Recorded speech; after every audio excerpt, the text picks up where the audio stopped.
वैसे गुरुजी जैसे कहते हैं कि संसार में वही नदियाँ पवित्र होती हैं जो जहाँ से निकली है और वो सीधा जाके सागर में मिल गई। लेकिन कुछ नदी ऐसी भी हैं हाँ। जो सीधा सागर में जाके मिली हैं, उनसे जो संपर्क होके गई हैं वो भी पूजी जाती। जैसे यमुना जी है, आगे जाके गंगा जी में मिल गई। सरयू है, जैसे आगे जाके गंगा जी में मिल गई।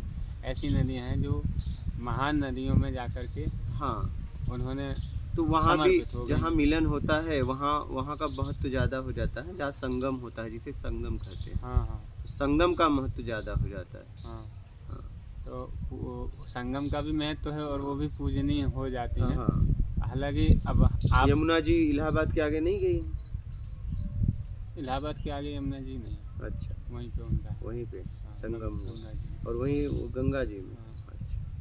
और पर गुरु जी जैसे महापुरुष परमात्मा से सीधा यात्रा उनकी होती है और स्वयं निकलते हैं और सीधा परमात्मा तक की यात्रा होती है, वो तो परम पवित्र और पूजनीय है। लेकिन उनके सानिध्य में अगर कोई चले वो भी वो लेके उससे ही मिलेगा ना, जहाँ वो मिलेगा वो भी पवित्र हो जाता है। हाँ, अगर चलेगा तो ना। उनके साथ चलना इतना आसान तो नहीं। उनके साथ चलना मतलब अपने अस्तित्व को मिटाना। क्या उनसे मिलना मतलब उसके आगे तुम्हारा अस्तित्व नहीं रहेगा ना। आगे का अस्तित्व मिट जाएगा ना। फिर आप अगर उनको समर्पण कर दिए तो आगे का अस्तित्व आपका मिट जाएगा। तो इस अस्तित्व मिटाना इतना सरल है? हाँ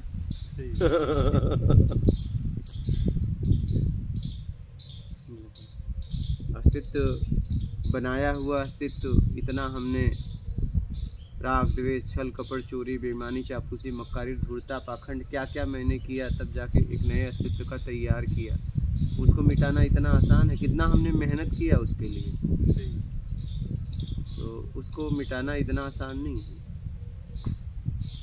तो आप इसको जैसे आगे का अस्तित्व क्यों बोलते हो, हम इसको पीछे का बोलते हैं। आप आगे का क्यों बोलते हो? ये क्या करें? आगे का अस्तित्व को ऐसे थोड़ी मिटाया जाएगा। तो हम तो इसको पीछे का बोलते हैं। पीछे का अस्तित्व को ऐसे थोड़ी मिटाया जाएगा। आप आगे का बोलते हैं। हाँ, हम इसको पीछे का बोलते हैं, आप इसको आगे का बोलते हो। ये क्या चक्कर है? पीछे का कहाँ है? अभी आगे ही है ना। आप बनाए हो तो आगे का अस्तित्व है ना। अच्छा। पीछे का कहाँ है? जो हमारे जैसे पीछे, हम तो बोलते हैं हमारे पीछे का अस्तित्व है वो मिट जाएगा इसके अंदर। पीछे का अस्तित्व में तुम थोड़ी ना, आगे बनाने वाले अस्तित्व में हो। ये रोक दो। अच्छा, हाँ, वो मिट जाएगा। हाँ, वो आगे बनना बंद कर दो, पिछला मिट जाएगा। पिछला का टेंशन तुम मत लो। बस एक ही काम करो, आगे तुम बनाना बंद कर दो। ऐसा पिछले का तुम टेंशन मत लो, पिछला मिट जाएगा, अपने आप मिट जाएगा। हाँ, तुम आगे का बस आगे बनाना बंद कर दो, बस मिट जाएगा वो। हाँ,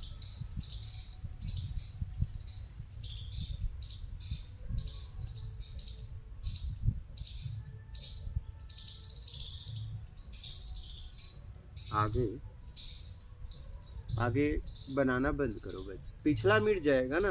परिवर्तन संसार का नियम है, यहाँ कुछ रुकता तो है नहीं, परिवर्तन होता रहता है। सही है। हाँ, उसको हमने जो पिछला है उसको हमारे कर्मों के द्वारा उसे बनाया है। हाँ। और अब उसको मिटाने के लिए भी कर्म करना होगा। हाँ, तो उस कर्म के अंदर फिर सत्कर्म होगा ना। अगर आपने बनाना बंद कर दिया, आपका ईमानदारी से जीवन होगा, फिर सत्कर्म होगा। सत्कर्म के द्वारा अपने आप के, क्योंकि स्वभाव है कुछ न कुछ करना, कुछ न कुछ तो तुम करोगे जी। जब तक हो आपके द्वारा कुछ न कुछ होगा जी। पेट है तो भेंट है, किसी न किसी से तो आपको भेंट करना पड़ेगा। सही, बिल्कुल। हाँ, उस भेंट के अंदर तो बेईमानी होती रहेगी। एक तो आपने छोड़ दिया, एक तो छोड़ दिया। अगर छोड़ दिया जी, तो जब भी होगा सत्कर्म होगा। क्योंकि जब कब तक लोगे, कुछ देने का भाव जगेगा। आप भी सोचोगे यार मैं ले ही रहा हूँ, मैं क्या दूँ। तो आपके द्वारा प्रकृति सत्कर्म करवा लेगी।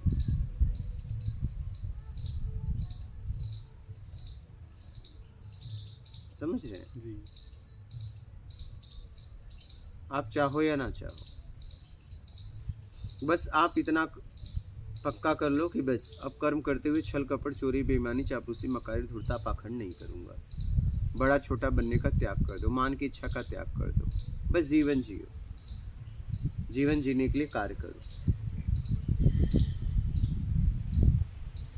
जितने में आपका उचित जीवन जी सके। जी। हाँ, अपने को जीवन जीने के लिए भोजन चाहिए, रहने के लिए व्यवस्था और तन पे कपड़ा, बस यही चाहिए ज़िंदगी जीने के लिए। जितनी आपकी आवश्यकता है उसमें जियो। मान के लिए बस मत भागो, बस मान के लिए अगर तुम भागना बंद कर दो बात खत्म हो जाएगी। जी। हाँ, और सब कुछ छोड़ना आसान है, मान की इच्छा छोड़ना आसान नहीं है, एक बात मैं आपको बता दूं। सही। हाँ, ये बहुत खतरनाक है, बहुत मतलब बहुत। इसी में उलझे हो, जरा सा आपके विपरीत बात हुई तुरंत खड़े हो गए, तुरंत। जी। हाँ,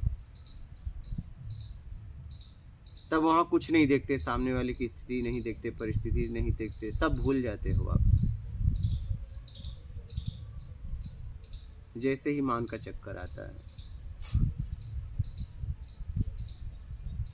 मान की इच्छा का त्याग जिसने कर दिया और अपमान के घूंट को पी लिया, अपनी आत्मरक्षा कर लिया, वही महान है।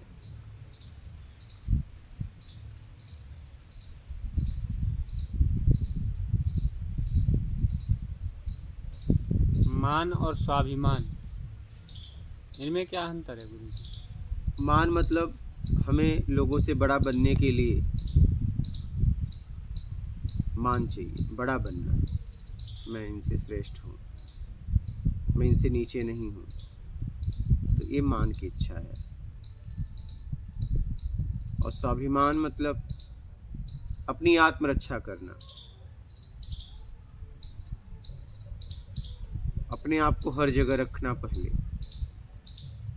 वो काम ही नहीं करना जिससे मेरा अपमान हो, और कोई अपमान करे तो उसे बर्दाश्त मत करो, उसे जवाब दो, क्योंकि मैं ऐसा काम ही नहीं कर रहा हूँ, जी। मैं ऐसा काम नहीं कर रहा हूँ। अपमान वाला कार्य मत करो।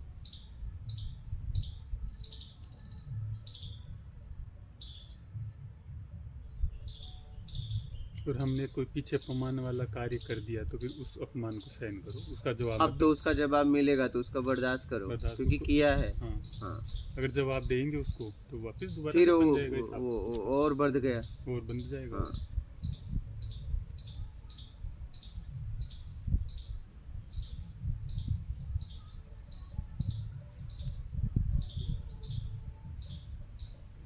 स्वाभिमान मतलब हमेशा ईमानदार रहो, बस। जी। स्वाभिमान तभी बच पाएगा। हाँ, बेईमानी करोगे स्वाभिमान नहीं बच जाएगा। बेईमान का कोई स्वाभिमान नहीं होता, बेईमान का बस मान होता है, स्वाभिमान नहीं।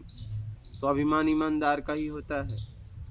आप बेईमानी करके सोचो स्वाभिमान को बचा लूं, तो बेईमानी में ही तो गिर गया स्वाभिमान, अब बचाओगे क्या? और स्वाभिमान बाहरी नहीं होता, आंतरिक होता है। तुम्हें पता है मैं स्वाभिमानी हूँ कि नहीं?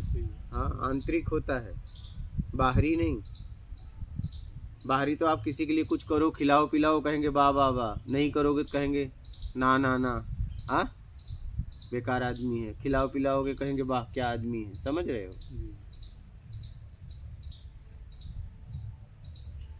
स्वाभिमान का पता स्वयं को होता है कि मैं स्वाभिमानी हूँ कि नहीं, काम कैसा कर रहा हूँ। अगर आप ईमानदार हो तो स्वाभिमानी हो, आप बेईमान हो तो स्वाभिमानी नहीं, तब अभिमानी हो। क्या हो?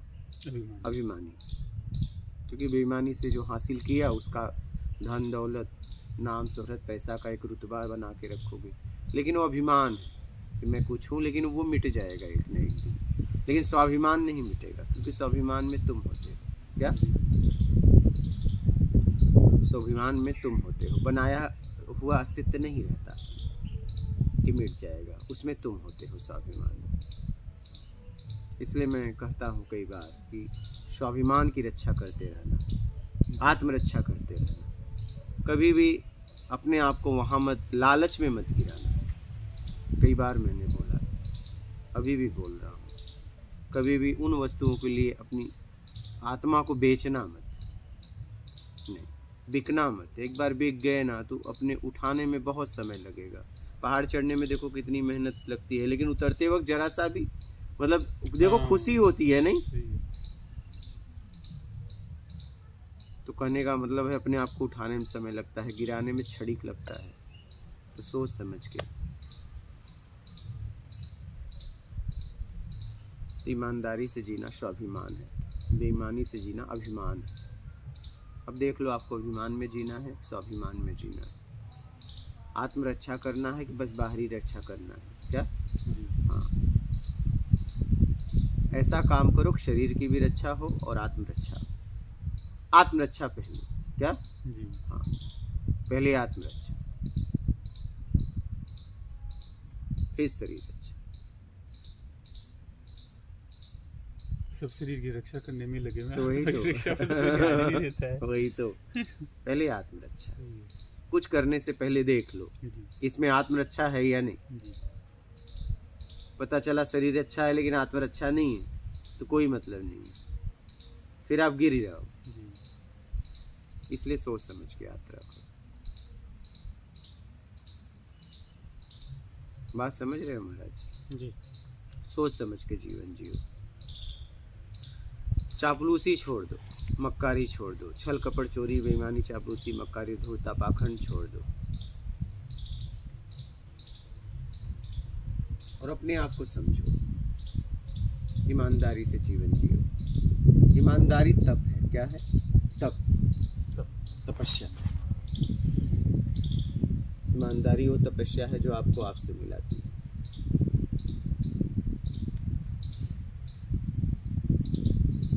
इसलिए ईमानदारी से जीवन जियो और कैसे भी अपना आत्मिक कल्याण करो।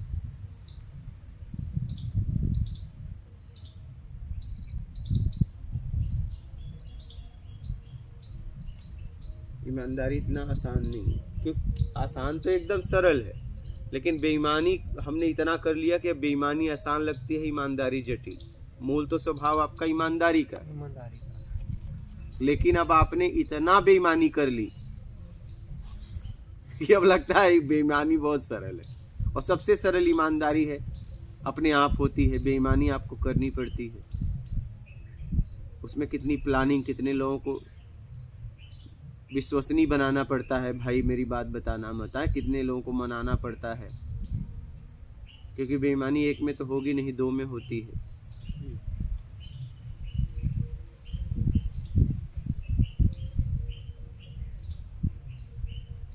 समझ रहे हो महाराज? जी। साधना, मेरा तो कहना है साधना की शुरुआत करने से पहले ईमानदारी सबसे जरूरत है। फिर कोई साधना करो चाहे मत करो, अगर ईमानदारी सत्कर्म अपना लिए तो मुक्ति से मोक्ष तक पहुंच जाओगे। क्या? आप कोई साधना करो चाहे ना करो, और ये नहीं कि दुनिया की कोई भी साधना कर लो, आपका कल्याण नहीं होगा, आत्मिक कल्याण नहीं होगा। वही बाहर ऐसे भटकते रहोगे नाम शोहरत पैसे के चक्कर में। सर्वप्रथम पहले ये आपको अपनाना पड़ेगा शुरुआत में, तभी कुछ होगा।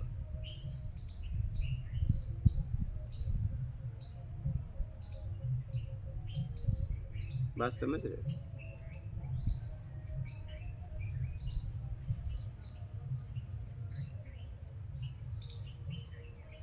इसलिए जीवन को बहुत सोच समझ के जियो। आवेश में, जज्बात में आके ऐसा कोई फैसला मत लो जो आपको जीवन भर पछताना पड़े,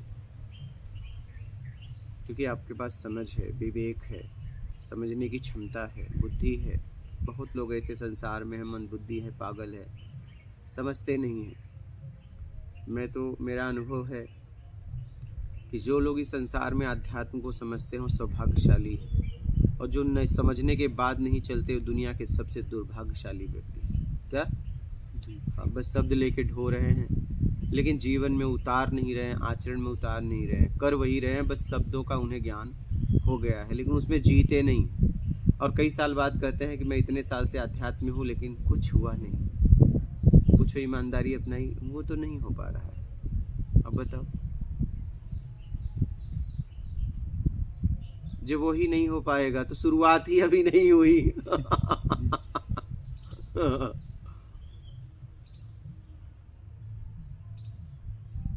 शुरुआत ही नहीं हुई, आपने शुरुआत ही नहीं की, बस साल गुजारते रहे, शब्दों को लेके घूमो जिंदगी भर।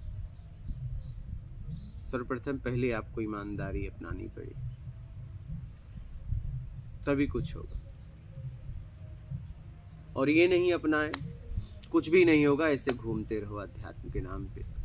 वेद पढ़ो, उपनिषद पढ़ो, वेदांत पढ़ो, शास्त्र पढ़ो, महापुरुषों की वाणी पढ़ो, कुछ भी नहीं होगा, ऐसे भटकते रह जाओगे, कुछ भी नहीं होगा जब तक ईमानदारी नहीं अपनाओगे। एकदम सीधी साफ सुथरी बात बता रहा हूँ आपको।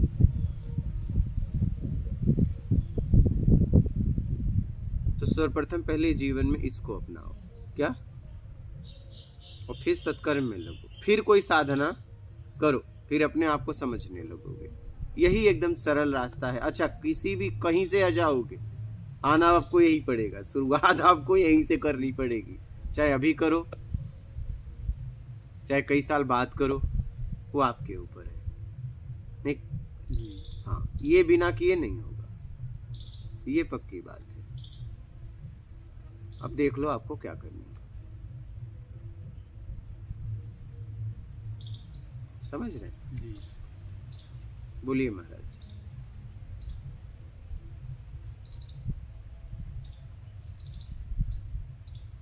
इसलिए कैसे भी अपना आप कल्याण कर लो, और आपके हाथ में है, क्या, जी।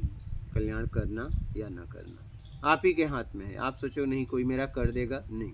ऐसा होता तो जितने महापुरुष हुए, उपलब्धि हुए, जितने भगवान माने गए, वो सबको पूरी दुनिया को तार देते ना?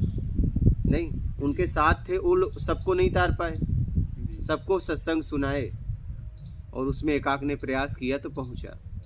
इक्का दुक्का पहुंचे हैं आप, देखिए, हाँ, बहुत कम है। तो आप समझ लीजिए कि बहुत समझ के चलना पड़ेगा, हाँ, बहुत समझ के। उनके पास तो भीड़ थी ना, सबको क्यों नहीं पहुंचा पाए? वो तो पहुंचे हुए थे, जिसने वहां प्रयास किया पहुंचे। कृष्ण के द्वारा कौन पहुंचे? अर्जुन पहुंचे, एक। सोचिए कितने लोग उनके साथ थे।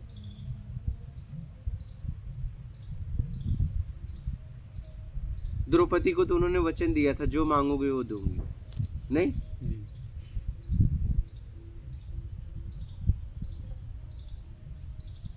लेकिन जीवन भर में वही मांगते हैं जिसका हमारे जीवन में कोई मतलब ही नहीं है, क्या?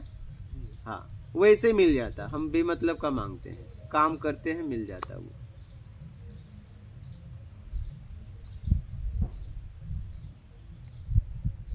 हम साधना करके वो मांगते हैं जिसका कोई हमारे जीवन में सार ही नहीं है।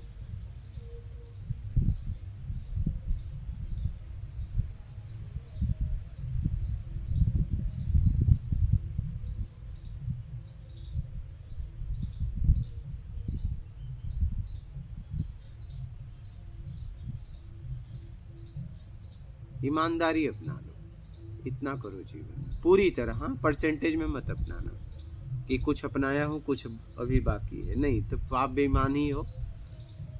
ज्यादातर लोग ऐसे ही धोखा देते हैं, कुछ हमने ईमानदारी अपनाई है और कुछ बेईमानी कर रहा हूँ, धीरे धीरे छोड़ दूँ, कभी नहीं छूटेगा। फैसला जगह पे लेना पड़ेगा, हाँ या तो ना, बस खत्म बात। या तो बेईमानी करूँगा या तो नहीं करूँगा, बस यही है पूरी तरह। कोई भी स्थिति परिस्थिति आ जाए, अब मैं बेईमानी नहीं करूँगा, पक्का कर लो कि नहीं करूँगा, कुछ भी हो जाए। और उन वस्तुओं के लिए जिसे बस उपयोग करूँगा और छोड़ के जाना है, क्या?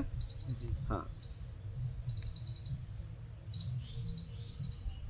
और हिसाब किताब बिना किए जा नहीं सकते, यही तो आप पक्का बताओ। हर आदमी यही कहता है मेरा हिसाब हो गया है, लेकिन ऐसा लगता है। हाँ, हिसाब किताब आपको करना ही पड़ेगा।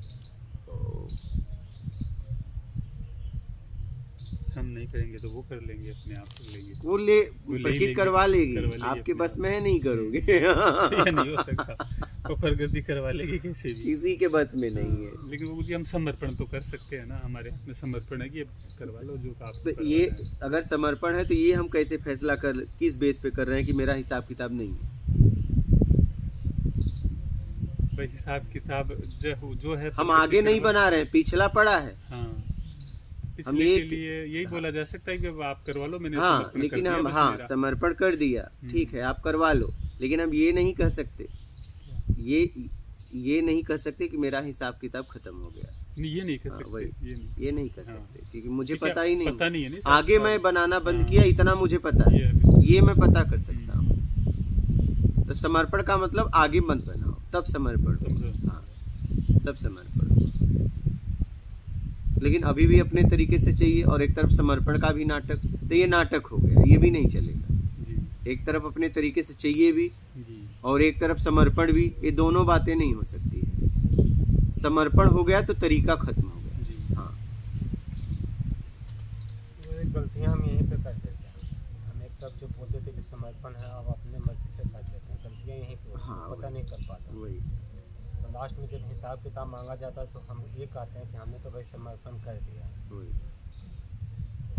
फिर लास्ट में उधर से जवाब ये आता है कि भाई किया तो हमने ही किया ना। तो ये चीज़ समझ वहाँ पे नहीं आता कि हमने समर्पण किया, लेकिन जो सेकंड वाला पॉइंट है वो हमें क्लियर नहीं बताया जाता कि भाई क्या?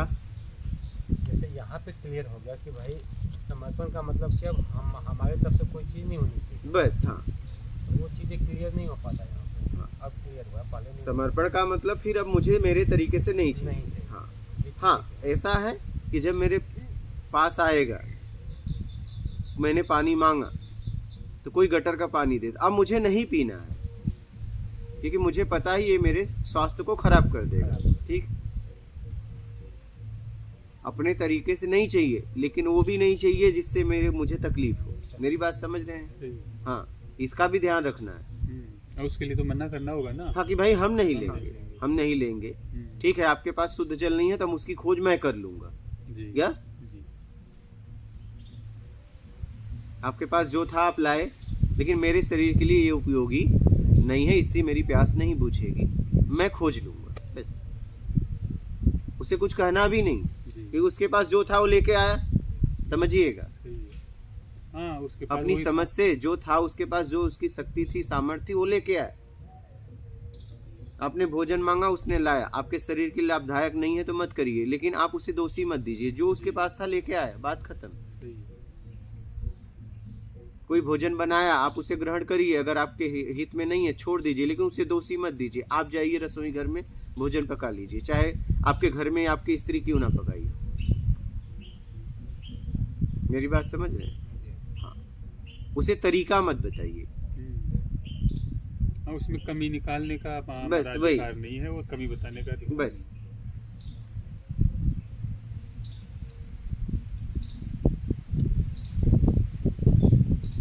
हाँ, अपने शरीर के लिए उचित अनुचित देख के ग्रहण करिए कि हमारे शरीर के लिए लाभदायक है कि हानिकारक है। हानिकारक है तो मत करिए, लाभदायक है तो करिए। स्वाद में मत जाइए, पोषण में जाइए। क्या? नहीं। पोषण में जाइए, स्वाद में मत जाइए। हम क्या है, स्वाद में चले जाते हैं। हमें स्वाद लग गया है शब्दों का, रूप का, गंध का, रस का, स्पर्श का, हमें स्वाद लग गया है। समझ रहे? हम स्वाद में फंस गए, तो स्वाद को छोड़िए। गुरु जी, मुझे जहाँ तक लग पाता है कि रूप का ज़्यादा है, मतलब जितने भी हम जो कर रहे हैं आँख से, मतलब बहुत ज़्यादा चीज़ें हैं, तो इसको कैसे कंट्रोल? नहीं तो वही तो कह रहा हूँ कि रूप रूप रूप ये बहुत रूप पहले नहीं था, बाद में नहीं रहेगा, बना हुआ रूप है। इसके पीछे जाओ ना, रूप के पीछे जाओ, वही है। रूप के पीछे जाओ ना, वही तत्व है ना, वही सब है ना। जी रूप के पीछे जाओ, रूप में मत फंसो।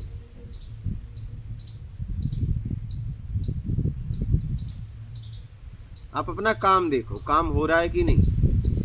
एक नल सोने का है, एक नल प्लास्टिक का। प्लास्टिक वाला टूटा फूटा है, उससे पानी आ रहा है, सोने वाले से नहीं आ रहा है, तो आपको लाभदायक कौन सा है? इसमें पानी आ रहा है। आपकी प्यास जो बुझाए। तो आप रूप में मत जाओ ना, रूप में जाओगे सोने में जाओगे, रूप अच्छा दिख रहा है लेकिन वो आपकी प्यास थोड़ी नहीं बुझा पाएगा। आप अपनी जरूरत देखो ना, आवश्यकता देखो ना, हमारी जरूरत किससे पूरी हो रही है, बस बात खत्म। सही है। बात समझ रहे हैं?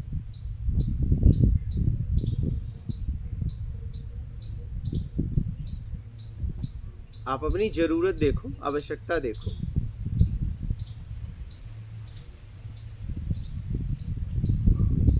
कि आपकी जरूरत कैसे पूरी हो रही है।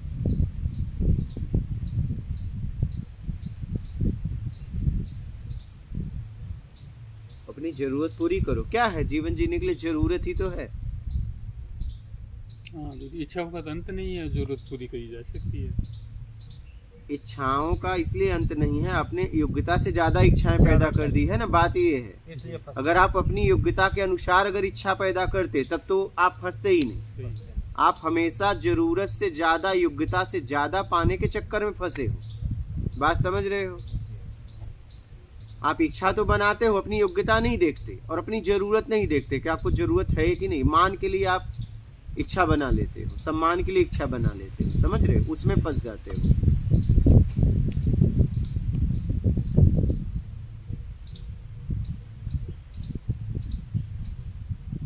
समझ रहे हैं? जी।